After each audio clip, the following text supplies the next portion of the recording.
আল্লাহ রাব্বুল আলামিন এরপরে বলছেন ওয়াল্লাযীনা ইয়াবিতুনা লিরাব্বিহিম সুজদাও ওয়া কিয়ামা। বলেন কথাটা কার? আল্লাহ রাব্বুল আলামিন বলছেন আমার রহমানের বান্দাদের আরেকটা গুণ হলো, রহমানের বান্দারা তারা রাত যখন হবে, রাতের বেলা তখন তারা পৃথিবীর কোনো আরাম এবং পৃথিবীর কোনো আয়েশ খোঁজাখুঁজি করবে না।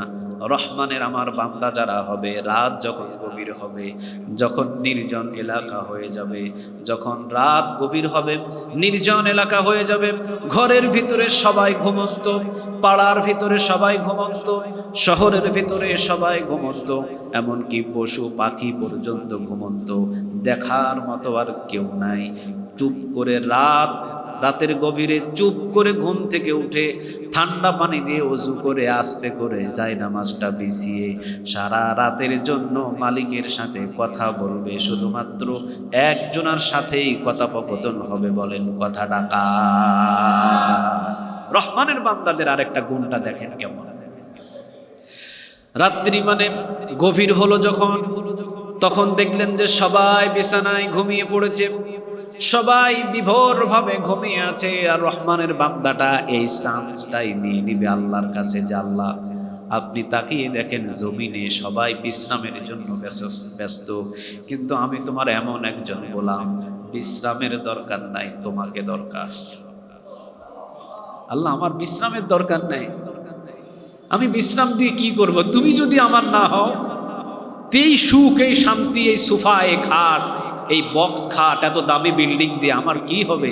তুমি যদি আমার না হও, সবাই ঘুমিয়ে আছে, আল্লাহ তোমার এই নগণ্য একজন গোলাম এই চর মজলিশপুরে রাতের 4টা বাজে তোমার বসে বসে গোলামি করতেছে। আল্লাহ রাব্বুল আলামিন বলছেন রহমানের বান্দাদের আরেকটা গুণ হলো ওয়া কিয়ামা, মানে তারা দাঁড়িয়ে থাকবে রাতের বেলা। রাত যখন গভীর হবে, রাত যখন গভীর হয়ে যাবে, রহমানের বান্দারা সবাই যখন ঘুমিয়ে যাবে, সবাই ঘুমিয়ে যাওয়ার সাথে সাথে রহমানের বান্দা হবে যারা, তারা আস্তে করে ঘুম থেকে উঠে যাবে। আর এই রাতের ইবাদতটা হলো এমন গ্রহণযোগ্য ইবাদত, চুপি চুপি ইবাদত করছে, দেখানোর জন্য কাউকে নয়, একজনের ভালোবাসা পাওয়ার জন্য। বলেন ভালোবাসাটা কার? এই জন্য আল্লাহ রাব্বুল আলামিন বলছেন ওয়াল্লাযীনা ইয়াবিতুনা লিরাব্বিহিম সুজদাও ওয়া কিয়ামা।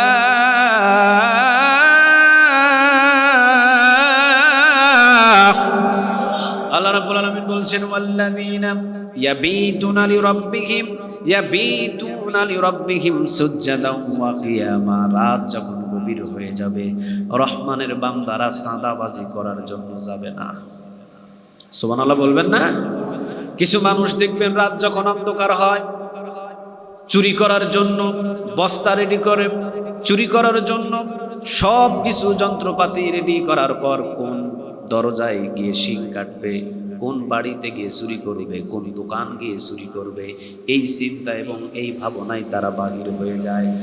আর কিছু মানুষ আছে রাত যখন গভীর হবে মেয়েদের সাথে মোবাইলে কথা বলার জন্য প্রস্তুতি নেয়। আরও কিছু মানুষ আছে রাত যখন গভীর হবে তখন মানুষের সম্পদগুলো পাহারা দেওয়ার জন্য অথবা নাইট গার্ড হওয়ার জন্য প্রস্তুতি নিয়ে নেয়।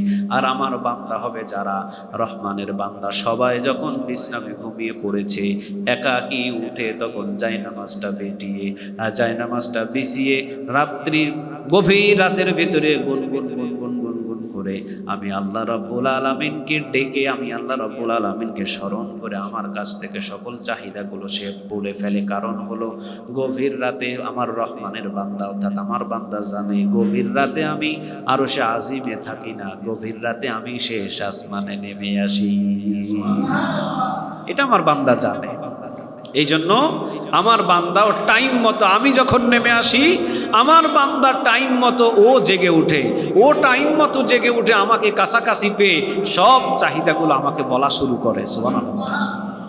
দেখেন আরশে আজিমে যিনি থাকেন উনি শেষ আসমানে নেমে আসেন গভীর রাতে, রাতের 2টা 3টা 4টার সময়। আর এই সময়ে আমার বান্দাটা আরামের ঘুমটা হারাম করে সময় মতো আমাকে ডাকার জন্য দাঁড়িয়ে যায়। সুবহানাল্লাহ বলবেন না?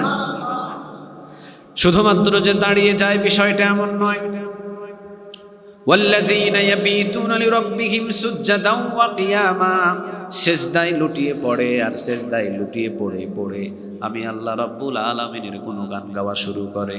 আর সিজদায় যদি আমার কোনো বান্দা লুটিয়ে পড়ে, আমি মাবুদ যতটাই রাগান্বিত হয়ে থাকি তার উপরে বিন্দু পরিমাণ আর তার উপরে আমি রাগ করে থাকতে পারি না, সাথে সাথে তার উপরে আমি রাজি হয়ে যাই। সুবহানাল্লাহ বলবেন না? রাসূল সাল্লাল্লাহু আলাইহি ওয়াসাল্লাম এই জন্য সিজদা লম্বা করতেন, অনেক লম্বা। কোন মুফাসসির বলেছেন দাঁড়িয়ে থাকতেন যতক্ষণ নবী, রুকুতে থাকতেন ততক্ষণ, সিজদায় লুটিয়ে পড়ে থাকতেন ততক্ষণ। কারণ সিজদা যত লম্বা হবে আপনার উপরে রাজি খুশি তত বেশি হয়ে যাবেন একজন, তিনি কে? সিজদা। তাহলে রহমানের বান্দাদের তৃতীয় নম্বর গুণ হলো তারা দাঁড়িয়ে যাবে, অর্থাৎ রাত জাগরণ করবে, রাতের গভীর রাতের ভিতরে জেগে উঠবে এবং একজনাকে সিজদায় লুটিয়ে পড়ে থাকবে। বলেন কাকে? বলেন তো দেখি। আল্লাহ রাব্বুল আলামিনকে। সিজদাটার এতটা মূল্য, সিজদাটার এতটা দাম, মুফাসসিরিনে কিরাম বলেছেন আল্লাহ রাব্বুল আলামিন যদি কোনো বান্দার উপরে ক্রোধ করেন, আল্লাহ রাব্বুল আলামিন যদি কোনো বান্দার উপরে রাগান্বিত হয়ে যান, আল্লাহ রাব্বুল আলামিন যদি কোনো বান্দার উপরে কঠোরতা, রাগান্বিত, আল্লাহ যদি কোনো বান্দার উপরে এরকম ভাব নিয়ে থাকেন, বুদ্ধি করে যদি ওই বান্দা 2 রাকাত নামাজের জন্য দাঁড়িয়ে শুধু সিজদায় লুটিয়ে পড়ে, আল্লাহ বলে সব মাফ করে দিব। তাহলে বলেন তো দেখি, সিজদার চাইতে আল্লাহকে রাজি খুশি করার মতো পৃথিবীতে আর কোনো রাস্তা খুঁজে পাওয়া যাবে? কথা বলেন, খুঁজে পাওয়া যাবে? অভাব অনটন, সিজদায় পড়ে যান, মালিককে বলেন, কবুল করে নেবেন তিনি কে? বিপদ আপদ, হসপিটালের বেডের উপরে আপনার স্ত্রী আপনার ছেলে শুয়ে আছেন, সিজদায় লুটিয়ে পড়েন আর মালিককে বলেন আসান করে দিবেন তিনি কে? এ পর্যন্ত যতগুলো বর্ণনা পাওয়া যায়, মানুষের সিজদা করে সব কিছু সহজ হয়ে গেছে। সুবহানাল্লাহ বলেন। গাধা মারা গেছে, গাধা, উট বা গাধা মারা গেছে, 2 রাকাত নামাজ পড়ে সিজদায় পড়ে আল্লাহ সুবহানাহু ওয়া তাআলাকে বলেছেন, আল্লাহ এই গহীন মুসিবতে মরুভূমিতে আপনি আমারে বিপদ দিলেন, আমার গাধাটা মারায় ফেললেন। তো গাধা মারা মানে আমি মরা একই কথা। মরুভূমির এই কিনার ওই কিনার কিছুই আমি দেখি না, আমার বাহন হলো গাধা। গাধা যদি না থাকে আমি মরুভূমি থেকে হেঁটে হেঁটে পার হতে পারবো না, যে কোনো মরুভূমির বালুর উপরে আমাকেও মরতে হবে। তো গাধারে মারলেন কেন? আমারও মেরে ফেলেন, আর যদি আমারে জীবিত রাখেন গাধা জীবিত করে দেন। সিজদায় পড়ে আল্লাহর কাছে বলতেছে, সিজদা উঠায়া দেখে পাশে গাধা দাঁড়িয়ে আছে। আল্লাহু আকবার। সিজদার কত মূল্য। রাসূলের কাছে একজন সাহাবী গিয়ে বলছেন, নবী আমার ঘরে খাবার নাই, খাবার দেন। নবী বলছেন, আরে খাবার তো তোমার ঘরে। সাহাবী বললেন, না নবী আমার ঘরে কোনো খাবার নাই, খাবার দেন। বিশ্ব নবী বললেন, আমি তোমাকে বলছি তোমার খাবার তোমার ঘরে। সাহাবী বললেন, নবী আমার ঘরে আজকে কয়েকদিন যাবত পর্যন্ত চুলায় আগুন ধরে নাই, খাবার দেন। বিশ্ব নবীজি বললেন, 2 রাকাত নামাজ পড়ো, আল্লাহর কাছে চাও, খাবারের ব্যবস্থা হয়ে যাবে। মানে সিজদা দাও। কি দাও? কথা বলেন, কি দাও? সিজদা দাও। দৌড়াদৌড়ি করে সাহাবী চলে গেছেন ঘরের ভিতরে, নামাজ পড়লেন। নামাজ পড়ে দেখলেন না কোনো খাবারের ব্যবস্থা হয় নাই, আবার দৌড় দিলেন নবীর কাছে, নবী খাবারের ব্যবস্থা হয় নাই। বিশ্ব নবীজি বললেন, সিজদাটা মনে হয় সিজদার মতো হয় নাই, সিজদাটা সিজদার মতো দাও। আবার বাড়িতে আসলেন, ধীর স্থিরভাবে সিজদা দিলেন, আবার গেলেন, আবার বললেন, নবী খাবারের তো কোনো ব্যবস্থা হলো না। বিশ্ব নবীজি বললেন, সিজদার মতো তো সিজদা হয় নাই, সিজদার মতো সিজদা যদি তুমি দিতে পারো, মালিক খাবারের ব্যবস্থা অতি শীঘ্রই করে দেবে। বাড়িতে আসলেন, স্থির হলেন, স্থিরতা আনলেন, কলবের ভিতরে রবের ভালোবাসাটা জাগ্রত করলেন, এমন একটা সিজদা দিলেন, সিজদা দিয়ে নাক ভিজলো, কপাল ভিজলো, চোখ ভিজলো, পুরা জায়নামাজ পর্যন্ত ভিজাইয়া দিলেন। জায়নামাজ থেকে সিজদা উঠায়া দেখেন ঘরের ভিতরে আটার যেই জাঁতা ছিল, জাঁতাটা অটোমেটিক ঘোরা শুরু হয়ে গেছে। যেই জাঁতা থেকে গম দিয়ে আটা বাহির করা হতো, ওই জাঁতাটা অটোমেটিক ঘুরছেন। তিনি বলছেন স্ত্রীকে, বিবিরে বাটির ব্যবস্থা করো, আর জাতা থেকে আটা বাহির হচ্ছে, আটা নাও।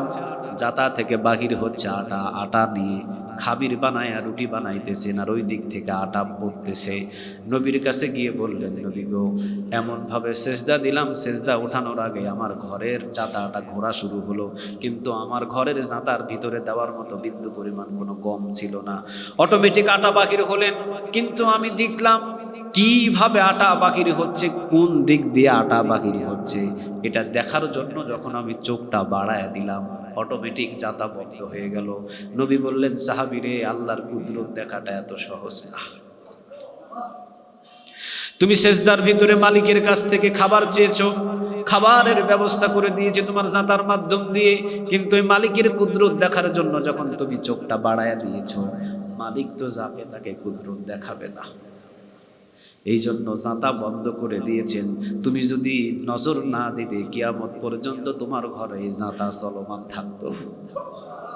এখন বলেন তো দেখি, সেজদা দিয়ে যদি ওই মালিককে খুশি করতে পারেন, আল্লাহর কসম করে বলতেছি, জীবনে কোনোদিন সংসারে অভাব থাকবে? কোনো অভাব থাকবে না। যে কোনো মাধ্যম দিয়ে আপনার বরকত ঢুকিয়ে দিবে, আপনি টেরও পাবেন না। জীবনে কোনোদিন অভাব থাকবে না। সেজদা দিয়ে একজনকে খুশি করতে হবে, তিনি কে? 33 বছর বয়সে ইন্তেকাল করেছিলেন রাবেয়া বসরি। বসরিয়া এলাকায় তিনি বসবাস করতেন, এই জন্য তাকে বসরি বলা হতো। রাবেয়া ছিল তার নাম, রাবেয়া বসরি। 33 বছর বয়সে কি করেছেন? ইন্তেকাল করেছেন। রাতের বেলা ইবাদতে মশগুল থাকতেন। রাতের বেলা রাবেয়া ইবাদত করতেন, রাতের বেলা ইবাদতে মশগুল থাকতেন। রাবেয়া একদিন স্বপ্নে দেখতেছেন, তিনি নিজে বর্ণনা করছেন এভাবে, আমি নিজে স্বপ্নে দেখলাম যে আমার মালিক আমাকে বলছে, রাবেয়া রে, তোর কোনো নেক আমল আমার কবুল হয় নাই। এ যাবৎ পর্যন্ত তুই যতগুলো নেক আমল করেছিস, কোনো নেক আমল আমার দরবারে কবুল হয় নাই, আমি তো তোকে জাহান্নামে দেব। রাবেয়া, আল্লাহ রাব্বুল আলামিন যখন এমন কথা দিয়ে স্বপ্ন দেখাচ্ছেন, রাবেয়া, তোর কোনো নেক আমল আমার কবুল হয় নাই, আমি তোকে জাহান্নামের আগুনে জ্বালাবো। রাবেয়া তিনি নিজেকে বলছেন আর মালিককে বলছেন, মালিক, আপনি যদি আমাকে জাহান্নামের আগুনে জ্বালান, পৃথিবীর কোনো শক্তি নাই জাহান্নামের আগুন থেকে আমাকে বাঁচাতে পারে, ঠিক না বে ঠিক? কিন্তু ইয়া রব, এই রাবেয়াকে কি কারণে জাহান্নামের আগুনে জ্বালাবেন? অন্তত আপনি এটা যদি আমাকে বলেন, তাহলে আমি জাহান্নামের আগুনে জ্বলে খুব শান্তি পাবো। আল্লাহ, আপনি বলেন, জান্নাতও আপনার, জাহান্নামও আপনার। আপনি যদি ইচ্ছা করে রাবেয়াকে জাহান্নামে জ্বালায়া শান্তি পান, তা আপনাকে খুশি করার জন্য এই রাবেয়া জাহান্নামে জ্বলতেও রাজি আছে। আপনাকে শুধু সন্তুষ্ট আমি করার জন্য আমার জীবন ফানা করতে চাই। আপনি বলেন যে রাবেয়াকে জাহান্নামে কি কারণে জ্বালাচ্ছেন, তাহলে আমি ওই কারণে জাহান্নামে জ্বলতেও রাজি আছি, যদি আপনি খুশি হন। আল্লাহ রাব্বুল আলামিন রাবেয়া এইভাবে বর্ণনা করছেন, আল্লাহ রাব্বুল আলামিন মুস্কি হাসি দিলেন।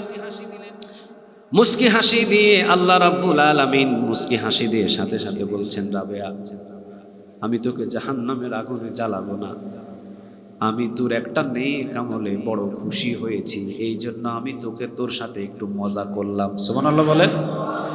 আমি তোর জীবনে অনেক নেক আমল আছে, কিন্তু এতগুলো নেক আমলের ভিতরে শুধু একটা নেক আমল আমার বড় পছন্দ হয়েছে রে রাবেয়া। তোর জীবনের 33 বছর, তার ভিতরে 10 বছর বাদ দিয়ে দে, বাকি যে 23 বছরের ইবাদত আমার কাছে এত পছন্দ হয়েছে। এই 23 বছরের ইবাদতের ভিতরে একটা ইবাদত বেশি পছন্দ হয়েছে, সেটা হলো গভীর রাতের ইবাদত। সুবহানাল্লাহ বলেন। ওই যে আল্লাহ বলছেন, গভীর রাতে আমার বান্দাগুলো উঠে জাগে, গভীর রাতে আল্লাহ এবং আল্লাহর গোলামদের লীলা খেলা চলে। সুবহানাল্লাহ বলেন। আর আমাদের কি চলে? নাক ডাকায় ঘুম, ফজর কাজা। এ পর্যন্ত যত নবী রাসূল দুনিয়াতে এসেছেন, সমস্ত নবী রাসূল রাতের বেলা ইবাদত করে আল্লাহর কাছাকাছি নৈকট্য লাভ করেছেন, ঠিক না ঠিক? এ পর্যন্ত যত ওলির নাম পাবেন, সমস্ত অলিগুলো সবাই দিনে ইবাদত করে অলি হয়েছে না রাতে ইবাদত করে অলি হয়েছে? রাতে ইবাদত করে। আপনি এলাকায় যান, যত ভালো মানুষ দেখবেন, এলাকার ভিতরে সবচাইতে ভালো মানুষ, তার ইবাদত দেখবেন দিনে যেমন, তার চাইতে রাতের ইবাদতটা আরো বেশি। সুবহানাল্লাহ বলেন। আপনি খোঁজ নিয়ে দেখেন। তাহলে যে কথাটা আমি বলছিলাম, রাবিয়া বসরিকে আল্লাহ রাব্বুল আলামিন স্বপ্নে জগতে বললেন, রাবিয়া, তোর একটা নেক আমল আমার বড় পছন্দ, এতগুলো নেক আমল জীবনে করেছিস, কিন্তু তোর একটা নেক আমল আমার বড় পছন্দ হয়েছে। রাবিয়া বলছেন, ইয়া রব, সেই নেক আমলটা আবার কি যেটা আপনাকে আমি খুশি করে ফেলেছি। এবার আল্লাহ রাব্বুল আলামিন বলছেন, রাবেয়া অমুক দিন অমুক তারিখে অমুক রাতে, গভীর রাত, পৌষ আর মাঘ মাসের শীতের রাতে, রাবেয়া রে, তুই যে কম্বলটা মুড়ি দিয়ে শীতের রাতে ঘুমিয়েছিলি, তোর এই কম্বলের একটা কর্নারে একটা বিলাই বসেছিল। বিলাই, এই বিলাইটা তোর কম্বলের উষুম নেওয়ার জন্য, তাপ নেওয়ার জন্য সেই কম্বলের পাশে বসেছিল। তুই যখন আমার রাতের ইবাদত করার জন্য তুই যখন জাগলি, জাগার পরে যখন দেখলি যে কম্বলটা যদি টান দিয়ে তুই গায়ের সাথে জড়িয়ে নিস, তাহলে বিলাইয়ের ঘুমটা ভেঙে যাবে। তুই রাত্রি উঠলি, কম্বলটা না টান দিয়ে বিলাইয়ের ঘুমটা না ভেঙে কম্বলটা সরাসরি বিলাইয়ের গায়ের উপরে সুন্দর করে পেঁচাইয়া দিয়া, আবার সাথে সাথে তুই ওযু করে ঠান্ডা পানি দিয়ে কাঁপতে কাঁপতে আমার ইবাদত করলি। ঠান্ডার ভিতরে শরীরের ভিতরে কাঁপুনি ছুটে গেছে, কিন্তু কম্বলটাতে বিড়ালের জন্য ছেড়ে দিয়েছিস। এই ইবাদতটা আমার কুদরতি অন্তর জয় করে ফেলেছি রে রাবেয়া। এর চাইতে পছন্দের ইবাদত আর আমার তো রাতের বেলা কোনোটা নাই। সুবহানাল্লাহ বলেন। চিন্তা করে দেখেন, রাবেয়া বসরির একটা ছোট্ট বিড়াল ছানার উপরে নিজের কম্বলটা দিয়ে তাকে তাপ দিয়া নিজে ঠান্ডা পানি দিয়ে ওযু করে ঠান্ডার ভিতরে কাঁপতেছে আর নামাজ পড়তেছে। এই ইবাদতটা রাতের ইবাদত হওয়ার কারণে সবচেয়ে বেশি পছন্দ করেছেন তিনি কে? আল্লাহু আকবার, আল্লাহু আকবার। এই জন্য আমি বলছিলাম রাতের বেলার ইবাদত পড়ো, কঠিন ইবাদত। রাতের বেলা রহমানের বান্দারা ইবাদত করে, আল্লাহ রাব্বুল আলামিনকে রাজি করে, আল্লাহ রাব্বুল আলামিনকে খুশি করে। খাজা কুতুবউদ্দিন বখতিয়ার কাকি রাহিমাহুল্লাহ নাম আপনারা জানেন, শুনেছেন। খাজা কুতুবউদ্দিন বখতিয়ার কাকি রাহিমাহুল্লাহ দুনিয়া থেকে তিনি বিদায় হয়ে চলে গেছেন। দুনিয়া থেকে তিনি বিদায় হয়ে চলে গেছেন। বিদায়ের আগ মুহূর্তে এই খাজা কুতুবউদ্দিন বখতিয়ার কাকি রাহিমাহুল্লাহ বলেছিলেন যে আমার জানাজার নামাজ তোমরা তাকে দিয়ে পড়ায়ো যার চারটা মূলত গুণ আছে। কয়টা গুণ? চারটা গুণ। একটা গুণ হলো জীবনে কোনোদিন তাকবীরওয়ালা ছুটে নাই, নামাজের জামাত ছুটে নাই। দ্বিতীয় নম্বর গুণ হলো আসরের নামাজ জীবনে কোনোদিন 2 রাকাত 4 রাকাত সুন্নাত ছুটে নাই। জীবনে কোনোদিন তাহাজ্জুদ নামাজ তার কাজা নাই। সুবহানাল্লাহ বলবেন না? চিন্তা করে দেখেন। এক নম্বরে বললেন তাকবীরওয়ালা ছুটে নাই জামাত, দ্বিতীয় নম্বর বললেন আসরের 4 রাকাত সুন্নাত জীবনে সে কাজা করে নাই, আর আরেকটা বললেন তাহাজ্জুদের নামাজ তার জীবনে কোনোদিন কাজা নাই। তাহাজ্জুদ কি দিনে হয় না রাতে? কথা বলেন, দিনে না রাতে? আর 4 নম্বরে বেগানা কোনো নারী সে দেখে নাই, কোনো নারীর দিকে নজর দিয়ে সে তাকাই নেই। এই 4টা গুণ যদি কোনো মানুষ পাও, তাহলে ওই মানুষকে দিয়ে আমি খাজা কুতুবউদ্দিন বখতিয়ার কাকি রাহিমাহুল্লাহর জানাজার নামাজ পড়ায়া আমারে দাফন করে দিও। এমন যোগ্যতাপূর্ণ ইমাম যদি না পাও, তাহলে আমার জানাজার নামাজ সাধারণ কোনো ইমাম দিয়া পড়ানোর দরকার নাই। চলে গেছেন খাজা কুতুবউদ্দিন বখতিয়ার কাকি রাহিমাহুল্লাহ, ইন্তেকাল করেছেন।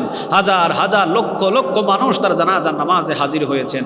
সবাই বললেন এমন কোনো মানুষ কি এই লক্ষ লক্ষ মুসল্লিদের ভিতরে আছে যার জীবনে কোনোদিন তাকবীরওয়ালা ছুটে নাই, জীবনে কোনোদিন আসরের 4 রাকাত সুন্নত নামাজ কাজা হয় নাই, জীবনে কোনোদিন তাহাজ্জুদ নামাজ কাজা হয় নাই, আর জীবনে কোনোদিন বেগানা কোনো নারী দেখে নাই? আছে কোনো মানুষ? কেউ সামনের দিকে পা বাড়ায় না।